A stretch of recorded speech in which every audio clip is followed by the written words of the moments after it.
2500 bottles red ointment की जगह 250 spiritual stones और 100 वेपन्स की जगह 200 स्पिरिचुअल स्टोन्स। ये 50 स्पिरिचुअल स्टोन्स अतिरिक्त प्राइस डिफरेंस हैं। एल्डर चाओफेंग, आप खुद चेक कर लीजिए। लिनफे ने मुस्कुराते हुए कहा और उनके हाथ में पकड़ा छोटा सा सैक आगे बढ़ा दिया। हमेशा शांत दिखने वाले चाओफेंग ने हल्के कांपते हाथों से वो सैक लिया। उसने थैला खोला, एक स्पिरिट स्टोन निकाल कर देखा और उसकी आवाज अनजाने में ऊंची हो गई।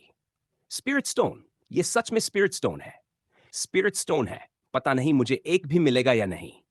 सपना देख रहे हो? अगर बंटवारा होगा तो पहले मुझे मिलेगा। क्यों? सिर्फ इसलिए कि तुम थोड़े मजबूत हो? हाँ, बस इसलिए। तुम दोनों चुप हो जाओ। ये कुछ ही स्पिरिट स्टोन्स हैं। सबसे पहले ये उन वॉरियर्स को दिए जाएंगे जिनकी कल्टीवेशन टैलेंट अच्छी है। हम लोगों की बारी बाद में आएगी। लिजर्ड मैन आपस में बहस कर रहे थे, लेकिन लिनफे का समय बर्बाद करने का अब कोई इरादा नहीं था। उसने नियन पावर एक्टिवेट की। चारों तरफ खुले वुडन बॉक्सेस एक के बाद एक बैंग बैंग बैंग की आवाज के साथ बंद हुए, फिर हवा में उठकर सीध में जाकर उसके सामने खड़े हो गए। सारे लिजर्ड मैन चुप होकर लिनफे को देखने लगे। लिनफे ने हाथ आगे बढ़ाया, वुडन बॉक्सेस पर रखा और सभी बॉक्सेस जिनमें रेड ऑइंटमेंट था एक ही बार में उसकी डायमेंशन स्पेस में समा गए। ये व्यापारी कितना ताकतवर है। सभी लिजर्ड मैन के मन में यही बात आई। एल्डर लिजर्ड फेंग ने गौर किया कि इस बार लिन फे ने कोई स्पेस स्पिरिट वेपन इस्तेमाल नहीं किया था, लेकिन समझदारी दिखाते हुए उसने इस बारे में कोई सवाल नहीं किया। डील पूरी हो गई। अब मैं चलता हूं। रुकिए बॉस लिन, एक खाना खाकर तो जाइए। चाओफेंग ने विनम्रता से कहा। नो, मुझे अगले ट्राइब तक पहुंचना है, फिर कभी मिलकर खाएंगे। लिन फे ने मना कर दिया। तो बॉस लिन, क्या आप आगे भी रेड ऑइंटमेंट खरीदेंगे? चाओफेंग ने उम्मीद से पूछा। लिनफे ने सिर हिलाया। अगर आप चाहें तो और रेड ऑइंटमेंट बनाते रहिए। मेरे लिए 10,000 नहीं 1 लाख बॉटल तैयार कर दीजिए। रेड ऑइंटमेंट की हीलिंग पावर काफी अच्छी थी। ज्यादा खरीदने में कोई दिक्कत नहीं थी, बेचने में भी नहीं। क्या 1 लाख बॉटल्स? 1 लाख बॉटल्स, अगर ये सब स्पिरिचुअल स्टोन्स में बदल जाए तो 10,000 स्पिरिचुअल स्टोन्स। लिजर्ड मैन अपनी आवाज दबा नहीं पाए। चाओफेंग तो जैसे शॉक में ही जम गया था। लिनफे को दोबारा पूछना पड़ा। तो एल्डर चाओफेंग, ले रहे हो ये ऑर्डर? चाओफेंग जैसे होश में लौटा। बॉस लिन, हम जरूर लेना चाहेंगे, लेकिन रेड ऑइंटमेंट बनाने वाली हर्ब्स बहुत मुश्किल से मिलती हैं। इतनी बड़ी क्वांटिटी हम जल्दी नहीं बना पाएंगे। उसकी आवाज में कड़वाहट थी, क्योंकि ये 10,000 स्पिरिचुअल स्टोन्स की डील थी। पूरी लाइजर्ड सिटी में भी ऐसी डील कम मिलती थी, लेकिन ट्राइब की क्षमता सीमित थी। लिनफे ने मुस्कुराकर कहा, एल्डर चाओफेंग, मुझे एक ही बार में 1 लाख बॉटल्स नहीं चाहिए। जितना भी आपका ट्राइब बना सके, मैं हर कुछ समय में लौटकर खरीद लूंगा। यह सुनकर चाओफेंग के चेहरे पर बड़ी राहत के साथ बड़ी मुस्कान भी आ गई। ठीक है बॉस लिन, हमारा ट्राइब पूरी मेहनत से रेड ऑइंटमेंट बनाएगा। डील पक्की हो गई। लिनफे ने ब्लैक आयरन ट्राइब के साथ लॉन्ग टर्म अग्रीमेंट बना लिया। फिर उन्होंने उन्हें दिए हुए लिजर्ड आइलैंड के मैप को उठाया और गांव से विदा हो गया। मैप के हिसाब से अगर मैं वेस्ट जाऊं तो हेमाटाइट ट्राइब आएगा, जो डार्क आयरन ट्राइब का दोस्त है। लेकिन वहां जाने की जरूरत नहीं, वो छोटा ट्राइब है, कोई मतलब नहीं। लिनफे हवा में उड़ते हुए खुद से बोल रहा था। नेक्स्ट, नॉर्थ में एक मीडियम साइज ट्राइब है, कुल लगभग 19,000 लोग। वही सही रहेगा। डायरेक्शन कंफर्म करके वह सीधे हवा में ऊपर उठा और टारगेट की तरफ बढ़ गया। स्पिरिट वर्ल्ड में ट्राइब्स की रैंकिंग पॉपुलेशन से तय होती है। 2,000 से कम स्मॉल ट्राइब, 2,000 से 20,000 के बीच मीडियम साइज ट्राइब, 20,000 से 50,000 लार्ज ट्राइब, 50,000 से ऊपर शहर कहलाते हैं।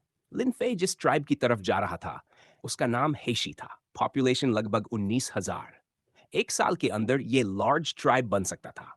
10 मिनट उड़ने के बाद लिनफे ने काले रंग की बिल्डिंग्स दूर से देख ली। थोड़ा और आगे जाने पर वह नीचे घास पर उतरा, लेकिन तभी शुशा शुशा चारों तरफ की डेंस ग्रास से कई सिलुएट्स हथियार लेकर बाहर कूदे। हिलना मत। लिनफे ने चारों तरफ देखा। 1 दर्जन लिजर्ड मैन उसे घेर चुके थे। वह हंसा और बोला, रिलैक्स दोस्तों, मैं एक ट्रेडर हूं, बहुत दूर से आया हूं। सुना है आपके ट्राइब का ब्लड जेड वाइन बहुत फेमस है, वही खरीदने आया हूं। बिजनेस? वे एक दूसरे को देखकर हैरान हुए। लिनफे की बॉडी से साइकिक एनर्जी की बहुत हल्की सी वेव महसूस हो रही थी। इतना कमजोर कल्टिवेटर अकेला घूम रहा है? क्या ये लूट होने से नहीं डरता? लीडर, जिसकी स्ट्रेंथ सेकंड स्टेज के शुरुआती स्तर की थी, आगे आया। मैंने बहुत ट्रेडर्स देखे हैं, लेकिन तुम जैसे एम्प्टी हैंड ट्रेडर्स पहली बार देख रहा हूं। लिनफे हंस पड़ा। ये इसलिए कि तुम्हारी नॉलेज कम है। मेरे होम टाउन में ऐसे खाली हाथ घूमने वाले ट्रेडर्स बहुत कॉमन है। तू, एक आउटसाइडर एप, मेरे बड़े भाई को नीचा दिखा रहा है? मरना चाहता है क्या? टीयर 1 पीक वाला लिजर्ड मैन गुस्से से चिल्लाया। शालुलू, चुप रहो। लीडर जावन ने उसे डांटा। वह कुछ और कहने ही वाला था कि जावन ने हाथ उठाकर उसे रोक दिया। मिस्टर ट्रेडर, जावन बोला, हमारे ट्राइब में ब्लड जेड वाइन की प्रोडक्शन बहुत कम है। इसे हम रेयर मटेरियल्स के बदले देते हैं। तुम खाली हाथ हो? हमें नहीं लगता तुम वो दे पाओगे जो हमें चाहिए। इस लिजर्ड मैन का स्वभाव वाकई अच्छा है। लिनफे ने उस लिजर्ड मैन पर नजर डाली जो उसे घूर रहा था, फिर अपनी नजर ठंडे स्वभाव वाले जैवन पर ले गया। सही कहा। हमारे ट्राइब का ब्लड जेड वाइन सिर्फ रेयर मटेरियल्स के बदले में मिलता है। तुम्हारे पास तो कुछ भी नहीं है, ऊपर से खरीदने भी आए हो? सच में मजाक है। एक लिजर्ड मैन हंसते हुए बोला। बाकी सब भी हंसने लगे, लेकिन तभी लिनफे ने धीरे से अपना दाया हाथ आगे बढ़ाया, हथेली खोली और दो बेहद साफ चमकते हुए स्पिरिट स्टोन सामने आ गए। वह मुस्कुराया।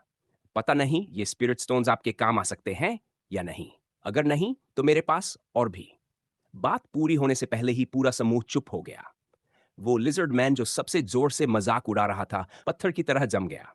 और फिर लिनफे ने अपना बायां हाथ आगे बढ़ाया, हवा में हल्का सा कटाव किया और शुआ, एक लंबी सोर्ड उसके हाथ में आ गई। उसने उस क्रूड स्पिरिट वेपन में स्पिरिचुअल एनर्जी डाली। अगले ही सेकंड तलवार से चमकदार लाइट बर्स्ट हुई। और ये स्पिरिट वेपन, क्या ये ब्लड जेड वाइन के बदले में चलेगा?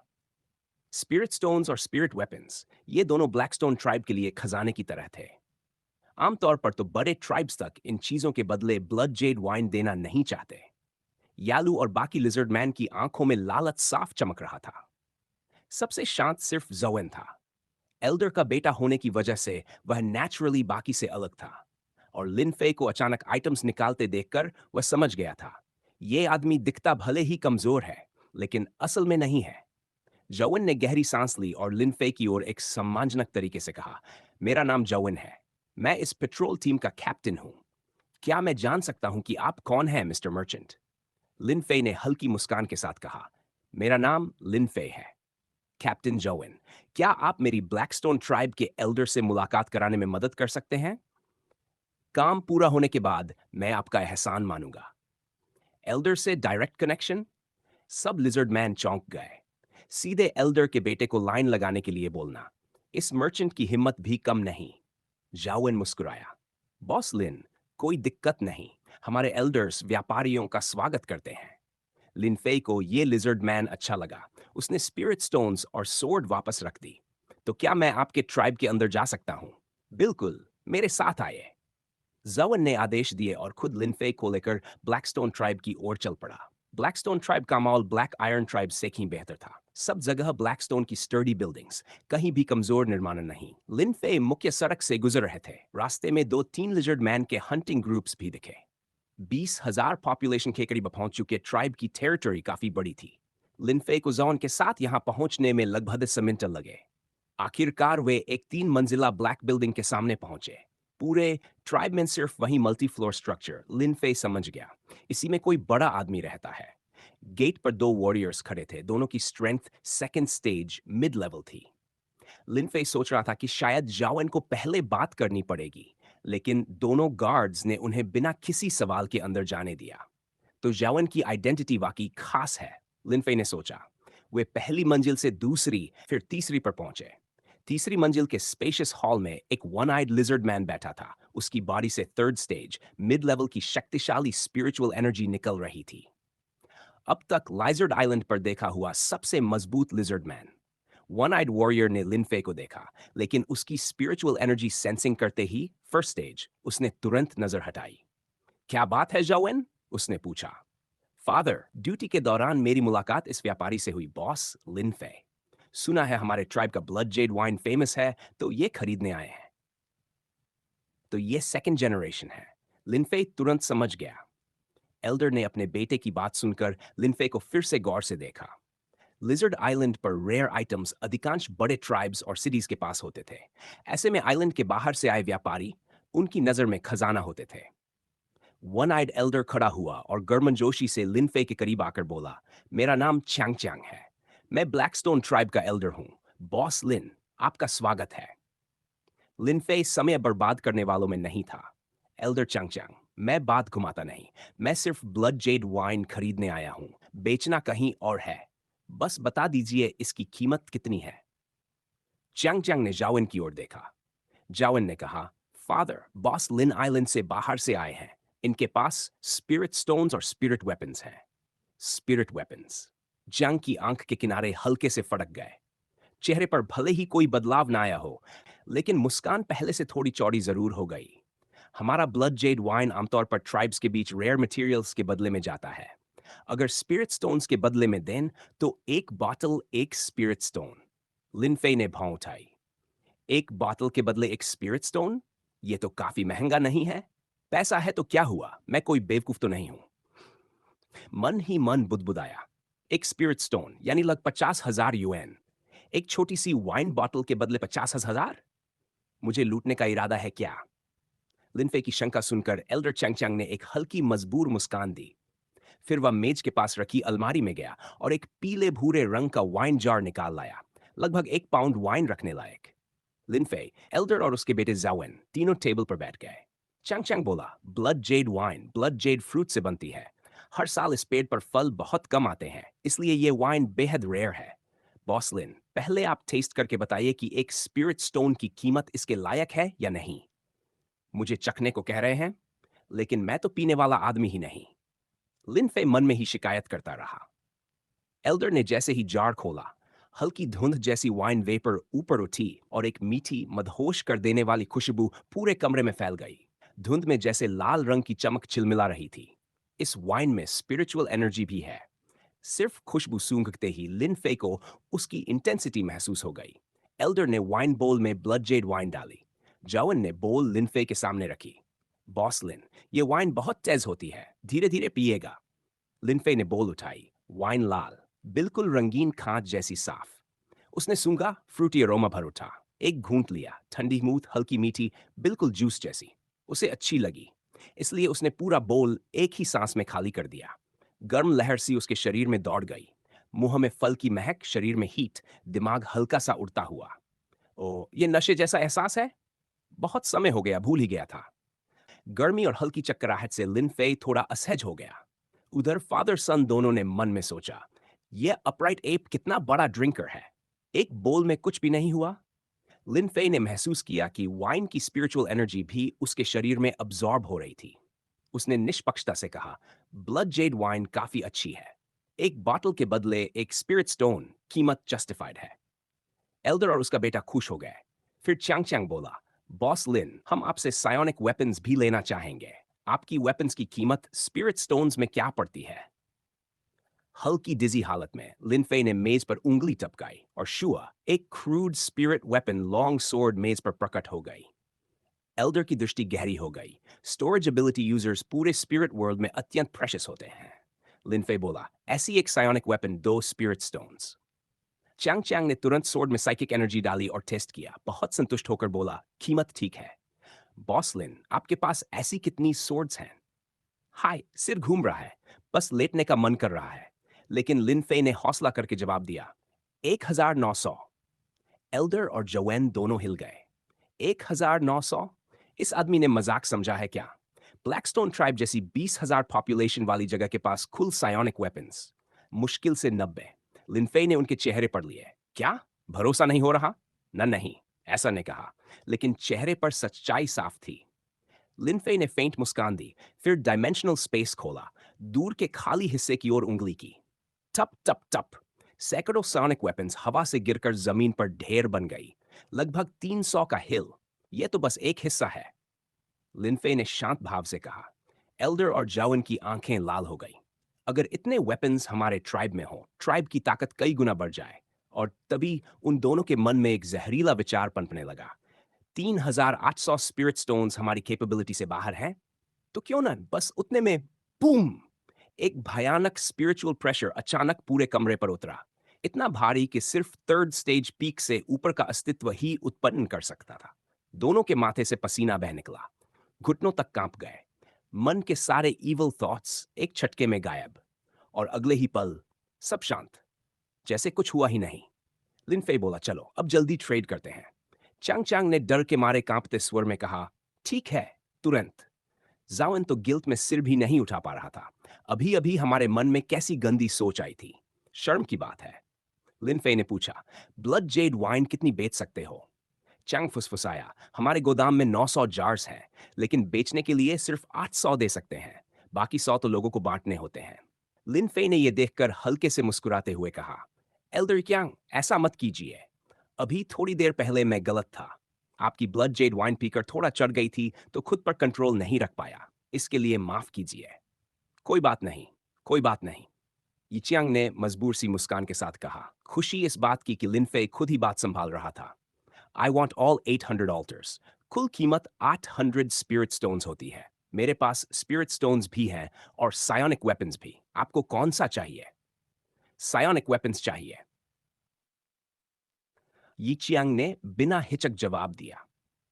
लिन फे ने सिर हिलाया। स्पिरिट स्टोन्स यानी 400 सायोनिक वेपन्स। उसने फिर अपनी डायमेंशनल स्पेस खोली और कुछ crude spirit weapon long swords निकालकर पहले वाले डेयर के ऊपर रख दिए। इस डेयर में ठीक 400 हैं। आप चाहें तो लोगों से गिनवा सकते हैं, लिन फे ने कहा। ठीक है, यिचियांग ने जवाब दिया और अपने बेटे चाओ वेन को नीचे जाकर लोगों को बुलाने को कहा। कुछ ही देर बाद कई लाइजर्ड मैन अंदर आए। ढेर भर सायोनिक वेपन्स देखकर वे सब जोश से भर गए। गिनती करते हुए भी उनकी नजरें बार बार उस व्यापार करने वाले एप क्लैन पहनावे वाले इंसान की तरफ जा रही थीं, जो कुर्सी पर पीछे टिककर हल्की आंखें बंद किए आराम कर रहा था। समय लगाकर गिनती पूरी हुई, पूरे 400। बॉस लिन, यिचियांग ने धीरे से पुकारा। आवाज सुनकर लिन फे ने आंखें खोली। थोड़ी देर की आराम और स्पिरिचुअल एनर्जी के कारण अब उसका सिर पहले जैसा भारी नहीं था। एल्डर यिचियांग, गिनती पूरी हो गई? हाँ, पूरी हो गई। क्वांटिटी ठीक है? उसने पूछा। बिल्कुल, बिल्कुल 400। यिचियांग ने तुरंत कहा। गुड, फे ने कहा। अब मेरी बारी। मुझे ब्लड जेड वाइन दे दीजिए। Yes mister Lin, please come with me, कहकर यिचियांग उसे नीचे ले गया और ब्लड जेड वाइन का वेयरहाउस दिखाने लगा। उसके जाने के बाद वेपन्स गिनने वाले लाइजर्डमैन आपस में धीमी आवाज में बातें करने लगे। जारविन, ये व्यापारी आखिर आया कहां से है? जारविन ने कंधे उचकाए। पता नहीं, लेकिन हमें इतना समझना काफी है कि वो बहुत स्ट्रांग है और हमारे ट्राइब के लिए बहुत फायदेमंद। ब्लड जेड वाइन का वेयरहाउस चाओचांग के ऑफिस से काफी दूर था। लगभग 11 या 12 मिनट चलने के बाद लिनफे ने देखा एक विशाल ब्लैकस्टोन इमारत जिसके बाहर 30 प्लस हेविली आर्म्ड लिजर्डमैन वॉरियर्स तैनात थे। So many guards? लिनफे ने मन ही मन सोचा, लेकिन तुरंत ही उसे समझ आ गया। इस ट्राइब के लिए ये वाइन अमूल्य संपत्ति थी। इसे सुरक्षित रखना ही तर्कसंगत था। एल्डर, आप यहाँ? एक टीयर 2 पीक स्ट्रेंथ वाला गार्ड बोला। आवर ट्राइब ने बॉस लिन के साथ 400 सायोनिक वेपन्स का सौदा किया है। अब मैं उन्हें ब्लड जेड वाइन दिलाने आया हूं। यिचियांग ने पूरी गंभीरता से उत्तर दिया। सभी गार्ड्स एक पल को दंग रह गए। 400 सायोनिक वेपन्स, अब उनमें से कई गार्ड टीम में भी बांटे जा सकेंगे। वेयरहाउस ने आदेश दिया। जी, एल्डर। गार्ड ने कमर से चाबी निकाली और ताला खोल दिया। दरवाजा खुलते ही यिचियांग लिनफे को अंदर ले गया। 3 मिनट भी नहीं बीते कि दोनों बाहर आते दिखे। गार्ड्स ने देखा कि न लिनफे के हाथ में कुछ है, न एल्डर के पास कोई बैग। वे हैरान रह गए, इतनी जल्दी और बिना कुछ उठाए? थोड़ा आगे बढ़ने पर लिनफे बोला, एल्डर यिचियांग, यह सहयोग काफी प्लेजेंट रहा। अगली बार का इंतजार रहेगा। I also look forward to it. लेकिन ब्लड जेड वाइन की प्रोडक्शन कम है और ब्रूइंग साइकिल भी लंबा। अगली बार आने में थोड़ा वक्त लग सकता है। दोनों कुछ और बातें करते रहे। फिर लिनफे ने डिनर का निमंत्रण विनम्रता से ठुकराया और विदा ली।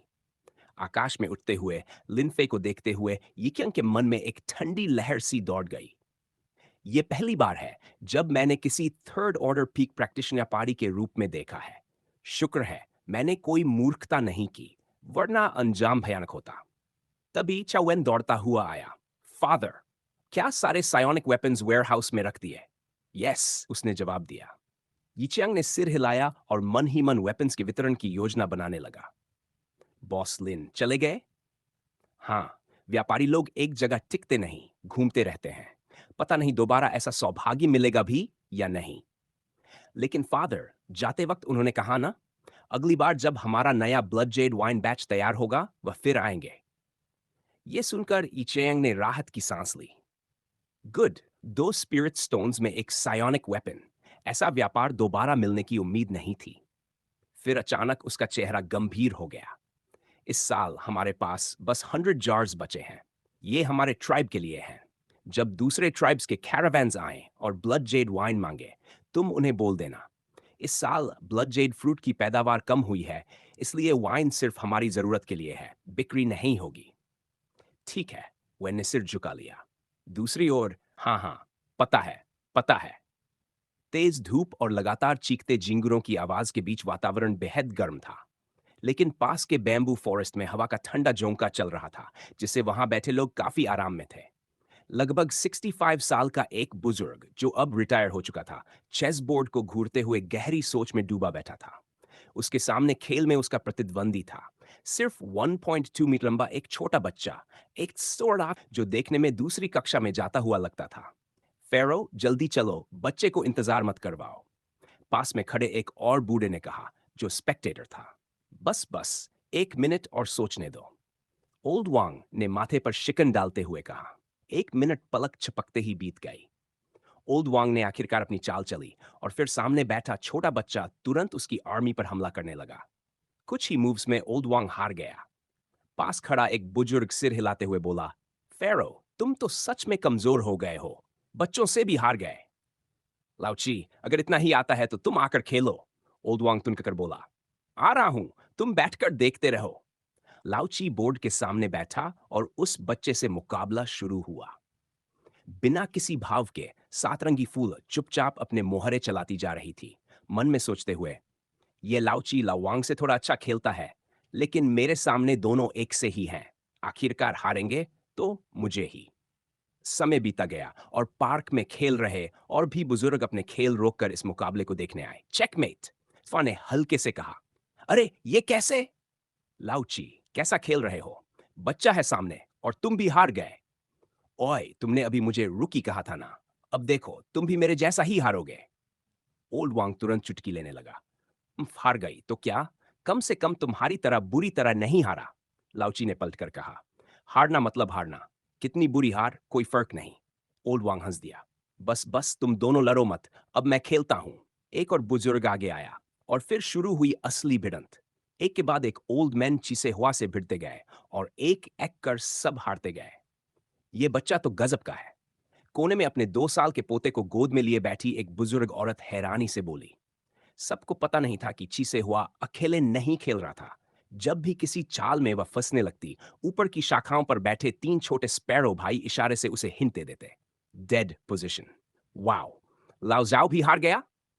इस बच्चे में तो कमाल है। आज चीसे हुआ खुद भी काफी खुश था। इतने बुजुर्ग खिलाड़ियों से भिड़कर उसे लगा कि उसकी चेस स्किल्स सच में इंप्रूव हो गई हैं। आज के लिए यही काफी है, मैं घर जा रहा हूं। इतनी जल्दी? कुछ और राउंड्स खेल लो। अब तक एक भी राउंड न जीत पाए, बुजुर्गों ने निराश होकर कहा। अगली बार मौका मिला तो जरूर खेलूंगा। बुजुर्गों की अनमनी नजरों के बीच वह बैम्बू फॉरेस्ट से निकलकर पार्क के एक सुनसान कोने की ओर चल पड़ा। पोम पोम पोम। तीनों स्पैरो भाई भी जल्दी जल्दी पीछे आ गए, क्योंकि जो बर्ड फूड वे खरीद कर लाए थे उसे घर ले जाना मना था। उसे पार्क में कहीं छिपाना था। पास के छोटे जंगल में जमी हुआ ने मियन में छोटा सा गड्ढा खोदा, बर्ड फूड उसमें छुपाया और मिट्टी से ढक दिया। थप थप, उसने हाथ छाड़कर कहा, यह जगह याद रखना, खाना हो तो खुद खोद लेना। ट्विटर, याद है? छोटे स्पैरोज ने सिर हिलाया। अब घर चलते हैं, थोड़ी आराम करेंगे, फिर रात में निकलेंगे। चिहुआ ने स्पैरो बॉस द्वारा डाली गई सुपरनैचुरल एबिलिटी को डीएक्टिवेट कर दिया। कुछ देर बाद तीनों स्पैरोज सात रंगी फूल को पकड़े पंख फड़फड़ाते हुए ह्वालिंग पार्क से उड़कर फिंगन गार्डन की ओर चले गए। दोपहर का तेज सूरज आसमान पर था। एक शांत, धीमी बहती धारा के किनारे जंगल में एक आकृति अपने दोपहर के खाने की तैयारी कर रही थी। छन छन, कोयले पर भुनी जा रही रेड फेदर चिकन का तेल टपक कर आग पर गिर रहा था। लिनफे ने सुनहरी हो चुकी खुशबू उड़ाती रेड फेदर चिकन को देखा। उसे लगा यह लगभग तैयार है। उसने एक चिकन लेग फाड़कर एक बड़ा निवाला लिया। मांस नरम, हल्का च्यूई, शुरू में नमकीन मीठा, फिर धीमे धीमे तीखापन और झंझनाहट। जितना खाते जाओ उतना ही स्वाद बढ़ता जाए। यह ऐसा खाना था कि हड्डियां भी स्वाद से भरी हों। वाह! रेड फेदर ट्राइब के लिजर्डमैन ने झूठ नहीं बोला। बस रोस्ट कर दो और ये चिकन कमाल का हो जाता है। कुछ देर पहले लिन फेलैक्सटोन ट्राइब से निकला था। करीब 10 प्लस किलोमीटर्स उड़ने के बाद उसे रेड फेदर ट्राइब के लिजर्डमैन का एक कैरावान मिला, जो लाल पंखों जैसी चमकीली रेड फेदर चिकन्स को लेकर जा रहा था। उनसे बात करते ही उन्होंने अपने सिग्नेचर रेड फेदर चिकन का जोरदार प्रचार किया, छाती ठोककर आत्मविश्वास से भरे हुए। लिनफे ने बिना सोच के 1 स्पिरिट स्टोन देकर 100 चिकन्स खरीद लिए। कैरावान के चले जाने के बाद लिनफे ने तुरंत काम शुरू किया। सिर काटना, खून निकालना, पंख साफ करना और अपनी पावर्स की मदद से 100 रेड फेदर चिकन्स को छटपट तैयार कर लिया। फिर उसने ये शांत जगह ढूंढकर दोपहर का खाना पकाना शुरू किया। लगभग 5 दिन वाली एक रेड फेदर चिकन का आधा हिस्सा लिनफे चट कर गया। तीखापन इतना था कि वह जोर से सांस छोड़ने लगा। डिमेंशनल स्पेस से एक बॉक्स प्योर मिल्क निकाला, स्ट्रॉ लगाकर कुछ खूंट लिए। तुरंत राहत मिली। इतनी स्पाइसी। थोड़ा कम होता तो परफेक्ट होता। बाकी आधी जोयुए और शाओरू के लिए रख लेता हूं, लेकिन शाओरू तो मुझसे भी कम स्पाइसी खाती है। लगता है दोनों जोयू ही खा जाएगी। वह हंसा और बची हुई चिकन को डायमेंशनल स्पेस में रख दिया। आग बुझाई और अगले लिजर्डमैन सेटलमेंट की ओर चल पड़ा। इस बार उसका लक्ष्य कोई ट्राइब नहीं था। इस बार वह जा रहा था लिजर्डमैन का सिटी। मैप के अनुसार यह शहर 50 साल पहले बना था और पॉपुलेशन पूरी 80,000।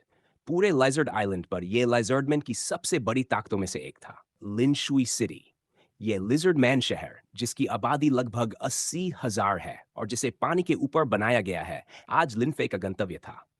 आसमान में खड़े होकर नीचे झुककर देखने पर उसे सबसे पहले शहर का अजीब सा आकार दिखाई दिया। ये पारंपरिक चौकोर शहरों जैसा बिल्कुल नहीं था, बल्कि पूरी तरह एक समबाहु त्रिभुज जैसा। देखने में काफी अनोखा। जमीन पर उतरने के बाद वह धीरे धीरे शहर की ओर बढ़ा। जैसे जैसे लिनफे आगे बढ़ता गया, रास्ते पर लिजर्ड मैन की भीड़ बढ़ती गई। उनके साथ साथ कई और इंटेलिजेंट स्पिरिट क्रीचर्स भी दिखाई दे रहे थे, जैसे पिगहेट्स और वेयरवुल्व्स। पिगहेट्स को छोड़कर वेयरवुल्फ उसे पहली बार दिखाई दिए थे। इन वेयरवुल्व्स की हाइट लगभग पिगहेट्स जितनी, करीब 2 मीटर, लेकिन शरीर एकदम अलग। सिर पूरी तरह कुत्ते जैसा, शरीर इंसानी आकार में, मांसल सलीके से गठी हुई मांसपेशियां जिन पर काला भूरा रोना। पहले पिगहेट, फिर लाइजर्डमैन, अब वेयरवुल्फ भी दिख गया। आगे चलकर कहीं विंगमैन या लायन मैन भी मिलेंगे क्या? लिनफे चलते चलते मन ही मन सोचने लगा। असल में पिगहेट्स और वेयरवुल्व्स इस विशाल पठार के मूल निवासी नहीं हैं। हजारों साल पहले इनके खुद के देशों में बड़े पैमाने पर गृह युद्ध हुआ था। उस उथल पुथल से बचने के लिए इनके पूर्वज अपने परिवारों को लेकर इस एलियन बीस्ट रूल्ड प्लेटो में आकर बस गए थे। फिर धीरे धीरे वे यहां से लेक ऑफ कोल्ड वाटर की ओर बढ़े, कुछ सुरक्षित द्वीपों पर टिके और पीढ़ियों से वहीं रह रहे हैं। लिनफे जैसे जैसे लिनशुई सिटी के करीब पहुंचा, सामने 15 मीटर ऊंची पत्थर की दीवार खड़ी दिखाई दी। वह भी भीड़ के साथ शहर के अंदर दाखिल हो गया। यही वह पहला विदेशी शहर था जिसमें वह स्पिरिट वर्ल्ड में प्रवेश कर रहा था। 80,000 की आबादी का शहर ब्लू स्टार के हुआ कंट्री की सीमा पर होता तो शायद ज्यादा खास न लगता। रोंगचेंग के आसपास जितने छोटे शहर हैं, उनमें से सबसे छोटे की आबादी भी लिनशुई सिटी से बड़ी होती। लेकिन तुलना किससे कर रहे हो, उससे सब बदल जाता है। लिनफे ये सोचते हुए शहर के अंदरूनी माहौल को देखते देखते आगे बढ़ता गया। ब्लैक आयरन ट्राइब का घर बार बस घास फूस की झोंपड़ियां थी। ब्लैक स्टोन ट्राइब में पत्थर की कोठरियां। बड़े ट्राइब्स कैसे होते हैं, यह उसने अभी तक देखा नहीं था, लेकिन लिनशुई सिटी का निर्माण निश्चित ही अब तक का सबसे उन्नत था। गली कूचों में नीली पत्थर की पक्की सड़कें, दोनों ओर लकड़ी की कतारबद्ध इमारतें, हर तरफ छोटे बड़े दुकानदारों की आवाजाही, और सबसे बढ़कर साफ सफाई भी ठीक ठाक। ये सब देखकर लिनफे को सच में ऐसा महसूस हो रहा था जैसे वह किसी पुराने जमाने के वाटर टाउन में घूम रहा हो। ये एहसास आंचेंग एंशिएंट सिटी से कहीं ज्यादा असली था, क्योंकि ब्लू स्टार के किसी भी पुराने शहर में आधुनिकता की झलक छिप नहीं सकती, जबकि यहां सब कुछ मूल रूप में था। 80,000 की आबादी वाला शहर हो सकता है छोटा लगे, लेकिन पैदल घूमना आसान नहीं। लिनफे अगर उड़कर शहर का चक्कर लगाना चाहता तो कुछ ही मिनटों में कर लेता, लेकिन इतना ओपनली उड़ना बेवजह ध्यान खींचता, इसलिए उसने ये विचार तुरंत छोड़ दिया। ये खुशबू कमाल की है। गली में चलते हुए अचानक उसकी नाक में एक बेहद लुभावनी महक आई। वह रुक गया और उस दिशा की ओर मुड़ा जहां से खुशबू आ रही थी। करीब 10-12 मीटर दूर दाहिने हाथ एक भोजन की दुकान थी। मालिक एक लिजर्डमैन था, दिखने में शेफ जैसा बिल्कुल नहीं, लेकिन वह असली खाना पका रहा था। उसके पीछे एक बड़ा सा ओवन था, जिसमें नारियल जैसे दिखने वाले विशाल अंडाकार फल तप रहे थे। टप! जैसे ही कोई फल पककर फटता, वह उसे बड़े चिमटे से निकाल लेता, फिर एक चाकू से उसे बीच से काटता, और अंदर से निकलता था मुलायम, सफेद, टोफू जैसा गरम-गरम पल्प। उसी पल्प की महक लिनफे तक पहुंच रही थी।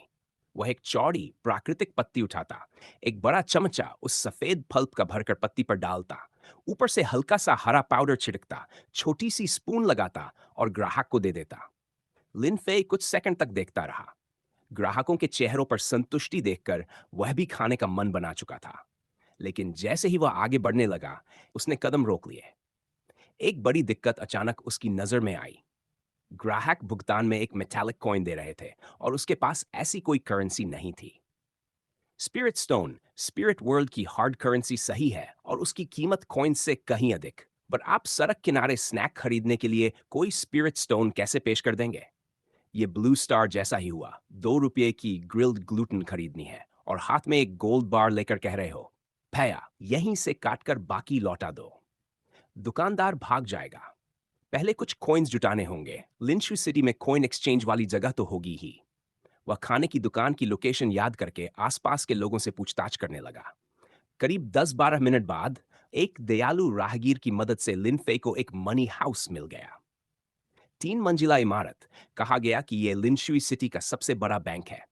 अंदर जाते ही दरवाजे पर खड़े लिजर्डमैन अटेंडेंट ने उसका स्वागत किया। गेस्ट ऑफिसर, बताइए क्या मदद चाहिए? मेरे पास कुछ स्पिरिट स्टोन्स हैं, उन्हें कॉइन्स में बदलना है। यहाँ कैसे एक्सचेंज होता है? लिनफे ने पूछा। आमतौर पर व्यापारी कॉइन्स देकर स्पिरिट स्टोन्स लेते हैं। किसी को स्पिरिट स्टोन्स देकर कॉइन्स लेना उस अटेंडेंट ने पहली बार देखा था। कुछ पल के लिए वह वाक रह गया, फिर बोला, हमारे यहाँ एक स्पिरिट स्टोन के बदले 5 गोल्ड कॉइन्स मिलते हैं। कुल रकम का 1% हैंडलिंग फी लगता है। 1% फी? लिनफे को मार्केट रेट्स का पता नहीं था, इसलिए उसने आगे पूछा, गोल्ड कॉइन्स के अलावा? सिल्वर कॉइन्स और कॉपर कॉइन्स भी एक्सचेंज होते हैं। लिनफे ने सिर हिलाया और 3 स्पिरिट स्टोन्स निकालकर कहा, एक स्पिरिट स्टोन को कॉइन्स में बदल दीजिए। अटेंडेंट ने उसे बैठने को कहा और अंदर कॉइन्स की व्यवस्था कराने चला गया। थोड़ी देर बाद 4-5 लाइजर्डमैन बड़े बड़े बॉक्स उठाकर लेकर आए। बॉक्स खोले गए, फिर अटेंडेंट मुस्कुराते हुए बोला, गेस्ट ऑफिसर, 3 स्पिरिट स्टोन्स का पूरा एक्सचेंज तैयार है। 5 गोल्ड कॉइन्स, 500 सिल्वर कॉइन्स और 50,000 कॉपर कॉइन्स। कृपया गिनकर देख लें। जिस तरह उस आदमी ने समझाया था, लिनफे अब कॉइन्स के एक्सचेंज रेशियो को अच्छी तरह समझ चुका था। उसने मुस्कुराते हुए 3 स्पिरिट स्टोन्स उसे थमा दिए और कहा, गिनने की जरूरत नहीं। क्या आपको ये कॉइन्स जहां आप ठहरे हैं वहां पहुंचाने में मदद चाहिए? लिजर्डमैन अटेंडेंट ने पूछा। लिनफे ने सिलाया। वह खुद उठकर कॉइन्स वाले बक्सों तक गया। लिजर्डमैन सिर्फ इतना देख पाए कि उसके हाथ की उंगली जैसे ही बक्सों को छूती है, बक्से अचानक गायब हो जाते हैं। कॉइन्स को डायमेंशन स्पेस में समेटकर लिनफे ने 15 सिल्वर कॉइन्स हैंडलिंग फी के तौर पर निकाले और अटेंडेंट को दे दिए। फिर बिना एक पल रुके वही महक वाली पुरानी फूड शॉप की तरफ चल पड़ा। बॉस, एक दे दीजिए। कॉइन्स हाथ में आने के बाद लिनफे वहीं पहुंच गया और आत्मविश्वास से दुकान वाले से बोला, अभी लाया। दुकान मालिक तुरंत उसके लिए एक हिस्सा निकालने लगा। लिनफे ने गरम गरम स्नैक बाएं हाथ में लिया, दाएं हाथ से एक कॉपर कॉइन निकालकर उसे दिया, फिर लकड़ी का स्पून उठाकर सफेद पुल्प और हल्का सा हरा पाउडर वाला एक चम्मच मुंह में डाला। थोड़ी सी मिठास, बनावट कुछ टोफू जैसी, और बेहद स्वादिष्ट। वह सड़क किनारे खड़ा होकर स्पून भर भर कर खाता रहा और सड़क पर आते जाते लिजर्डमैन को देखता रहा। स्नैक खत्म होते ही उसने दुकान के कोने में रखे कचरे के डिब्बे में पत्ती और स्पून डाल दी और फिर आगे बढ़ गया। अब उसका अगला लक्ष्य था लिंचुई सिटी का वह बड़ा कमर्शियल एरिया जहां व्यापारी अपने माल का लेन देन करते हैं। करीब 10 मिनट चलने के बाद लिनफे एक विशाल खुले बाजार में पहुंचा। दसियों हजार वर्ग मीटर का क्षेत्र, जिसे शहर प्रबंधन ने छोटे छोटे ग्रिड्स में बांट रखा था। दूर दूर से आने वाले कैरावैन्स यहां फीस देकर ये ग्रिड्स किराए पर लेते और अपना माल बेचते। लिनफे ने कभी सड़क पर स्टॉल नहीं लगाया था, तो इस व्यवस्था में उसे काफी दिलचस्पी हुई। उसने मन बनाया कि वह भी एक स्टॉल किराए पर लेगा, लेकिन पहले वह पूरा बाजार घूमकर यहाँ की मार्केट कंडीशन समझना चाहता था।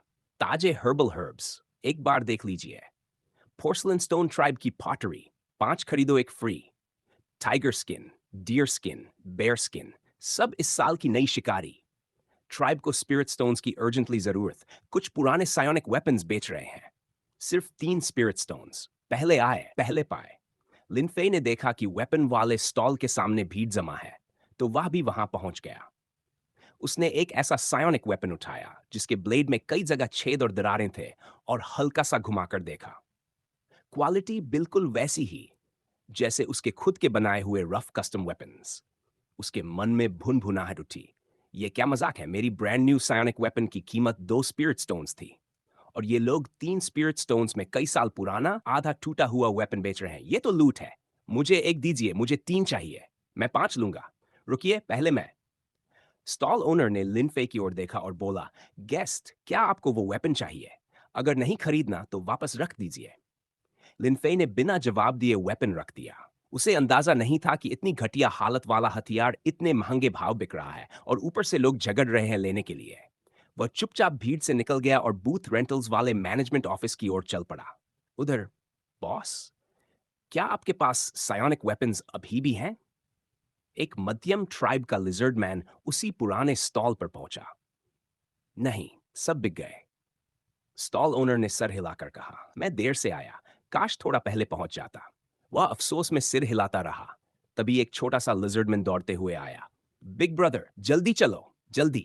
What now? साथी ने पूछा। बूथ नंबर 233 पर सायोनिक वेपन्स मिल रहे हैं, छोटा लाइजर्डमैन चिल्लाया। क्या? दोनों की आंखें चमक उठी और वे तुरंत वहां की तरफ दौड़ पड़े। उधर बूथ नंबर 233 पर, बॉस, ये सायोनिक वेपन सच में सिर्फ 3 स्पिरिट स्टोन्स का है? एक लिजर्डमैन हथियार को उलट पलट कर देख रहा था, जैसे भरोसा ही न हो रहा हो। हाँ, बिल्कुल, लिनफे आराम से कुर्सी पर टेक लगाकर बोला। आसपास के अनुभवकार लिजर्डमैन मन ही मन सोच रहे थे, ये आदमी पागल तो नहीं? ऐसी क्वालिटी का वेपन तो कम से कम 4 स्पिरिट स्टोन्स में छपट लिया जाता है। मुझे 5 दीजिए। मैं 15 ले रहा हूं। 20 मेरे लिए। कोई बीच में मत आना। भीड़ अचानक पागल होने लगी। अरे, लड़ो मत, लाइन में लगो, एक एक के हिसाब से पेमेंट करो, लिनफे ने कड़क आवाज में कहा। उसके शरीर से थोड़ा सा सायोनिक फ्लक्चुएशन फैलते ही सब शांत हो गए। टियर 3 लेवल की ताकत, ये महसूस होते ही टियर 2 के पीक लेवल वाले लाइजर्ड मैन भी तुरंत लाइन में लग गए, और देखते ही देखते 50-60 मीटर लंबी कतार बन गई। जब वे 2 लिजर्ड मैन जा शियांग कतार वाले क्षेत्र में पहुंचे, उन्होंने सबसे पहले देखा बहुत बहुत लंबी लाइन। यहां तक कि लाइन में खड़े लोग पीछे से बढ़ते जा रहे थे। जैसे ही वे आगे बढ़ने लगे, कतार में खड़े किसी लाइजर्डमैन ने कहा, भाई, अगर तुम भी सायोनिक वेपन खरीदने आए हो तो लाइन के पीछे लगो, वरना बॉस नहीं बेचेगा। और कई लोग उनकी ओर मुड़कर यही दोहराने लगे।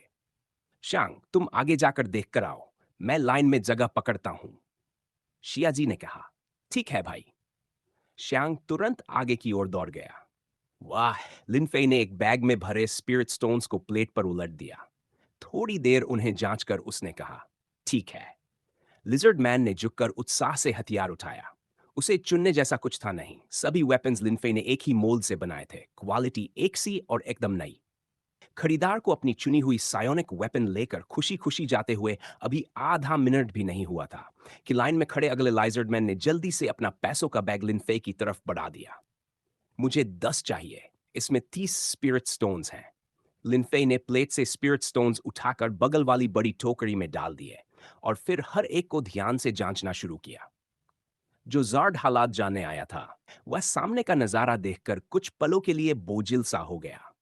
फिर उसके चेहरे पर बेचैनी साफ दिखने लगी, क्योंकि स्टॉल पर अब सिर्फ लगभग 200 हथियार ही बचे थे। अगर इसी रफ्तार से बिकते रहे तो लाइन में उनका नंबर आते आते शायद एक भी नहीं बचेगा, और अब जाकर स्टॉल वाले मालिक से मिलने की कोशिश करना भी बेकार था। चाहे मालिक तैयार भी हो जाए, लाइन में खड़े लोग हंगामा कर देंगे। जार्ड चुपचाप मुड़ा और जाकर सबसे पीछे खड़ा हो गया। लिनफेई ने स्पिरिट स्टोन्स चेक करके सामने वाले ग्राहक से कहा, ठीक है, आगे बढ़ो। जब याजी की बारी आई, लाइन उससे काफी लंबी हो चुकी थी। वह जो पहले आखिरी में था, अब लाइन के बीच में आ गया था। याशांग, क्या पता किया तुमने?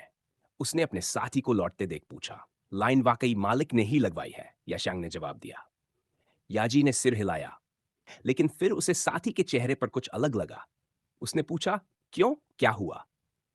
भाई, स्टॉल वाला सिर्फ 200 psionic वेपन्स बेच रहा है। हमारी लाइन में ही इतने लोग हैं कि हमारी बारी आते आते कुछ भी नहीं बचेगा। याजी कुछ क्षण चुप रहा, फिर शांत स्वर में बोला, कोई बात नहीं। कौन जानता है, शायद आगे वाले सिर्फ एक एक ही खरीदें। ठीक है, अब चुप हो जाओ, लाइन में शांति से लगते हैं। जैसे जैसे बूथ 233 में सिर्फ 3 स्पिरिट स्टोन्स में नई सायोनिक वेपन्स बिकने की खबर फैली, लाइन और लंबी होती गई। कुछ ही देर में बाजार के बीचों बीच 200 मीटर से भी ज्यादा लंबी लाइन लग चुकी थी। दृश्य वाकई चौंकाने वाला था। बाजार प्रबंधन ने तुरंत टैक्स अधिकारी को जांच के लिए भेजा।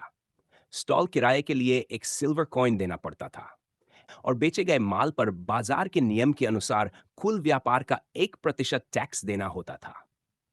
लिनफे, जो ब्लू स्टार का रहने वाला था, इसे बिल्कुल सामान्य मानता था। व्यापार में टैक्स देना कोई बड़ी बात नहीं, बल्कि उसके हिसाब से ये 1% तो बेहद कम था। खटखट। जांच पूरी होते ही वह स्पिरिट स्टोन्स एक एक करके ठोकरी में डाल देता और टैक्स अधिकारी नोटबुक पर हर लेन देन दर्ज करता जाता। आसपास के सभी स्टॉल अब लगभग खाली पड़े थे। चारों तरफ के व्यापारी लिनफे की तेजी से बढ़ती टोकरी को देखकर मन ही मन बेहद जलन महसूस कर रहे थे। बॉस, बचे हुए 25 हथियार मैं सारे लेता हूं। ये रहे 75 स्पिरिट स्टोन्स, जांच कर लीजिए। मोटे लिजर्डमैन ने अपनी बारी आते ही कहा। जैसे ही उसने एक साथ 25 लेने की बात कही, लाइन में तुरंत असंतोष फैल गया। अरे भाई, थोड़ा रहम करो। अब मेरी बारी आने वाली है। कम से कम एक तो छोड़ दो। हाँ, सिर्फ एक रख दो। मेरी भी बारी बस अभी है। मोटे लाइजर्डमैन ने बिना परवाह किए कहा। पहले जो आता है वही लेता है। किस्मत खराब है तो क्या करूं? बाद में फिर कभी खरीद लेना। लाइन में खड़े बाकी लोग नाराज होकर उसे कोसने लगे। पल भर में माहौल गर्मा गया। लिनफे ने स्पिरिट स्टोन्स टोकरी में डालकर शांत स्वर में कहा, क्यों शोर कर रहे हो? मैंने कब कहा कि बस इतने ही हथियार हैं? बस स्टॉल तक फैल रहा शोर अचानक गायब हो गया। हर कोई उसकी तरफ देखने लगा। ठन ठन, अगले ही पल हवा में कंपन उठा और सैकड़ों सायोनिक वेपन्स अचानक प्रकट होकर जमीन पर गिरने लगे। लिजार्डमैन अवाक रह गए। सामने ढेर में कम से कम 500 से ज्यादा हथियार पड़े थे।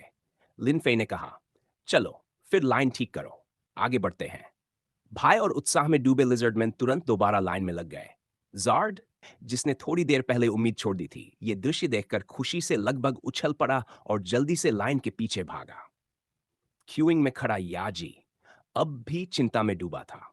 उनके छोटे से ट्राइब के पास सायोनिक वेपन्स की भारी कमी थी और इसी वजह से छोटी छोटी जैडपों में वे हमेशा पीछे रह जाते थे।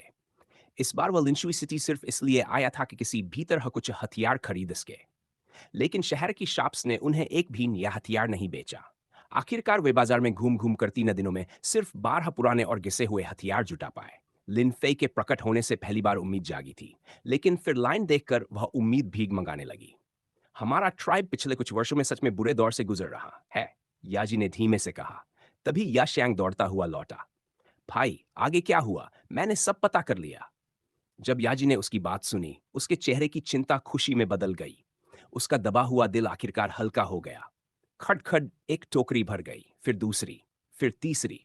आसपास के व्यापारी इस दृश्य को देख रहे थे, दिल में ईर्ष्या, आश्चर्य और बेबसी का मिला-जुला सागर उमड़ रहा था।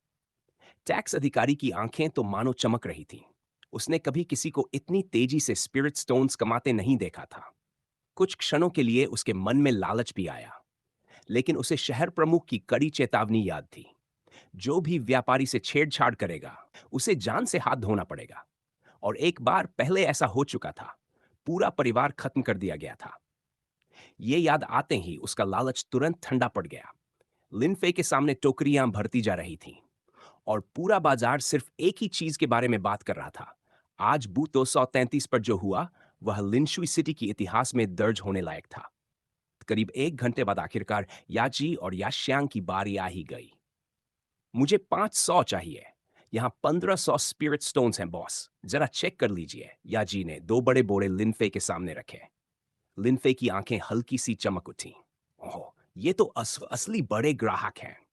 स्टॉल पर जितनी सायोनिक वेपन्स रखी थी, वे 500 के लिए काफी नहीं थी। लिनफे ने बस हाथ लहराया और अगले ही पल हवा में उतार चढ़ाव सा हुआ और सैकड़ों हथियार उसके सामने गिरने लगे। आसपास खड़े लाइजर्डमैन दंग रह गए। ये इंसान है या हथियारों की खान? ऊपर वाले ट्राइब्स तो सामग्री पर कब्जा जमाए बैठे हैं। ये इतना सब कहां से लाया? और स्टोरेज स्पेस, इसकी क्षमता कितनी बड़ी है?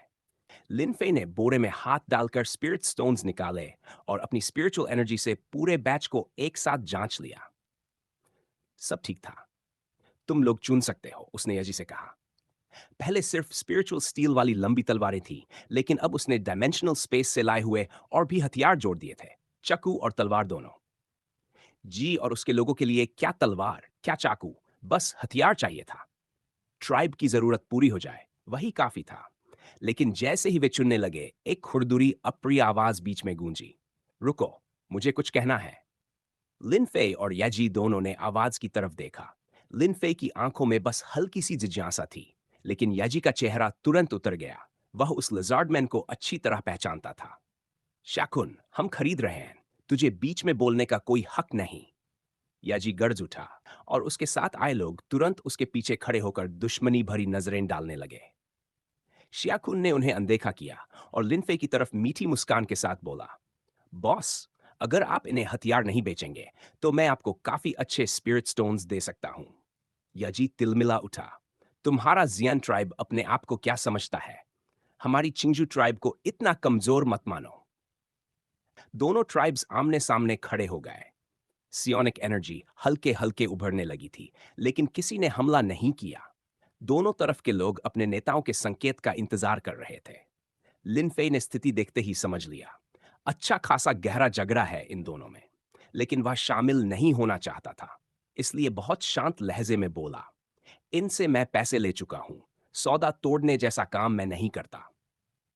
लिनफे के इतना कहते ही याजी और याशांग के चेहरों पर राहत और गर्व दोनों आ गया। याजी ने उपहास भरी आवाज में कहा, सोचा था तुम लोग ही वादे तोड़ते हो, बाकी सब तुम्हारे जैसे थोड़े हैं। शकुन का चेहरा नीला पाड़ा होने लगा। उसने गुस्सा रोकते हुए फिर लिनफे से कहा, बॉस, ये सिर्फ एक मीडियम ट्राइब है। हमारा जायन ट्राइब बहुत जल्द बिग ट्राइब बनने वाला है। अगर आज आप हमें सहयोग करोगे तो हम आपकी बहुत मदद करेंगे। हमारे यहाँ व्यापार करोगे तो आपको बड़े फायदे मिलेंगे। भीड़ में खड़े लोग कानाफूसी करने लगे। अगर बात सच है तो मैं तो मान जाता। बड़े ट्राइब की दोस्ती कौन छोड़ता है? बाजार में फायदा चाहिए तो बड़े फैक्शन से रिश्ते अच्छे रखने पड़ते हैं। लिन फे ने उन्हें देखा और मन में धीरे से मुस्कुराया। दुनिया कोई भी हो, तमाशा देखने का शौक सबको होता है। शाकुन ने देखा कि लिन फे अभी भी मौन है, तो उसने आखिरी दांव खेला। बॉस, सोच समझकर फैसला करो। गलत कदम कभी कभी जान ले सकता है। लिन फे ने उसकी ओर ठंडी नजर डाली। सब कुछ बोल दिया? तो अब हटो। मेरे व्यापार में दखल मत दो। तुम तुम्हें पता ही नहीं किससे बात कर रहे हो। उसके शरीर से सायोनिक एनर्जी फूटने ही लगी थी कि खं, खं।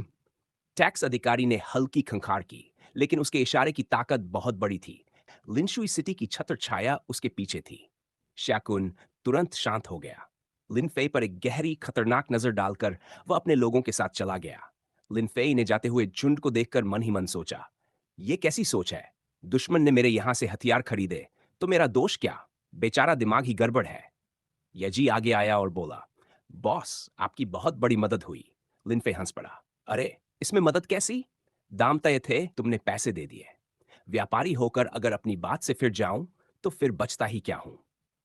उसकी ये बात सुनकर भीड़ में मौजूद कई लोग, जिनके मन में लिन फे के बारे में गलत धारणाएं थीं, शर्मिंदा होकर चुपचाप हटने लगे। वे अपने स्टॉल समेटने लगे। आज का दिन उनके लिए खत्म हो चुका था। नहीं रहती। और उसके साथियों के चले जाने के बाद लिनफे का व्यापार फिर से सुचारू रूप से चल पड़ा। याजी और उसका झुंड 500 हथियार खरीदकर खुश होकर बाजार से निकले। जाने से पहले याजी ने लिन फे को एक लकड़ी का टोकन दिया जिस पर अजीब सा पैटर्न उकेरा हुआ था। उसने कहा कि अगर भविष्य में किसी मुश्किल में फंसो तो इस टोकन को दिखाओ, वे मदद करेंगे। लिन फे ने पहले पीछे मुड़कर देखा कि वो लिजर्ड मैन जा चुके हैं। फिर टोकन को हाथ में लिया और उसे डिमेंशनल स्पेस के एक छोटे कोने में रख दिया। 1 घंटे से ज्यादा समय से स्टॉल पर लाइन लगातार लंबी बनी हुई थी। लिनफे ने सोचा, इस लिजर्ड द्वीप पर हथियारों की इतनी मांग थोड़ी उम्मीद से ज्यादा निकली। वापसी पर और हथियार डायमेंशनल स्पेस में डाल दूंगा।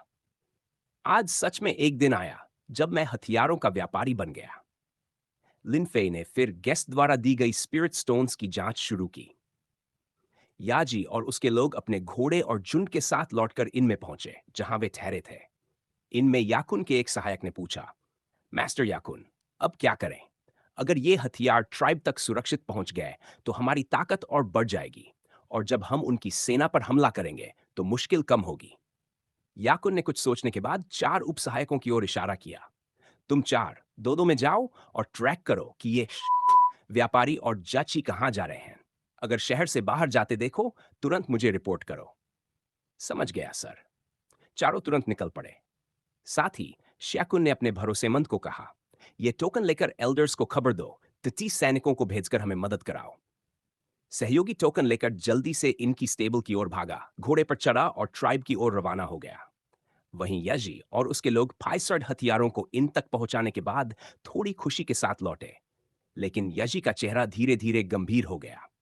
शाशांग ने बदलाव नोट किया और पूछा, भाई, क्या हुआ? हमने हथियार खरीद लिए, फिर क्यों उदास लग रहे हो? शाशांग, हमने 5 नए सायोनिक वेपन्स खरीदे। ये खुशी का मौका था, लेकिन शाकुन हमारी हरकतों पर निगरानी कर रहा है। अब जब ये खबर उसे मिल गई है तो ये हथियार ट्राइब तक सुरक्षित पहुंचाना मुश्किल होगा। जियान ट्राइब का चालाकपन देखो, वे सीधे हमसे मुकाबला नहीं कर सकते, इसलिए ये चाल चली। अन्य लेजर्डमैन ने गुस्से में कड़वी शिकायतें शुरू कर दी। भाई, अब हम क्या करें? किसी ने पूछा। तुरंत ट्राइब लौटो, एल्डर्स को सारी स्थिति बताओ और फाइटर्स को भेजने के लिए कहो ताकि वे लिंशुई सिटी में हमारी मदद कर सकें। ठीक है भाई, मैं अभी लौटता हूं। यक्षयांग और 2 साथी उठकर इनसे निकल पड़े। सूरज धीरे धीरे डूब रहा था। लाल आभा ने आसमान और बादलों को रंग दिया। लिन फेई ने घोषणा की कि सारे हथियार बिक चुके हैं। आज का स्टॉल खत्म। बहुत से ग्राहक जो देर से आए थे अब पछता रहे थे। लिनफे ने उन्हें बताया कि 2-3 दिन में वह फिर से यहां हथियार बेचेगा। असंतुष्ट लिजर्डमैन अपने चेहरे छिपाकर चले गए। लिनफे ने पास खड़े टैक्स अधिकारी की ओर देखा। अधिकारी ने मुस्कुराकर पूछा, बॉस का नाम क्या है?